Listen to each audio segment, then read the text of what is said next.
Jom teman saya buat daging goreng kunyit edisi Ramadan. Mula-mula buang kulit dan hiris kasar bawang Holland. Next, hiris sero lada merah besar. Lepas tu saya basuh buah biji lada. Ni khas untuk orang tak makan pedas. Lalu awak-awak makan pedas, skip step ni. Next, kita nak hiris daging pula. Daging ni separuh frozen lagi. Barulah mudah nak hiris. Ni cara saya lah. Kalau nak hiris pula kena urat benteng tangan. Saya tanya orang tua-tua, apa kena hiris benteng tangan? Barulah cepat lembut daging tu. Dan bila kita nak makan tu smooth je. Yang tahu-tahu je lah. Sudah hiris semua. Basuh lah pula. Basuh sampai hilang merah-merah. Lepas tu gaul dengan garam sikit. Yang tu saya lupa nak rakam. Terusnya masuk dalam pressure cooker. Saya malas nak masuk dalam kuali. Tambak masuk. Lalu masuk dalam pressure cooker ni setengah jam siap dah. Lepas tu masuk air biar lepas paras daging. Tutup pressure cooker. Lepas tu set selama 35 minit. Lepas tu tunggu je lah. Banyak pula lepas tu.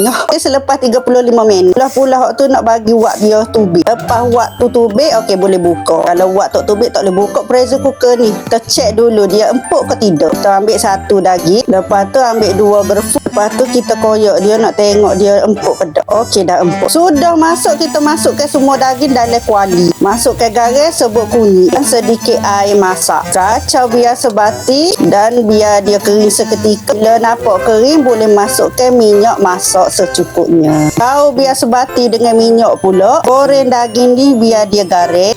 Bila dah garing, masukkan bawang Holland yang kita hiris tadi dan lada merah besar. Kacau biar sebati. Bila nampak bawang Holland tu dah layu, maksudnya dah siap le. Okey, siap daging goreng kunyit. Jangan lupa subscribe, like, komen, share video ini. Terima kasih.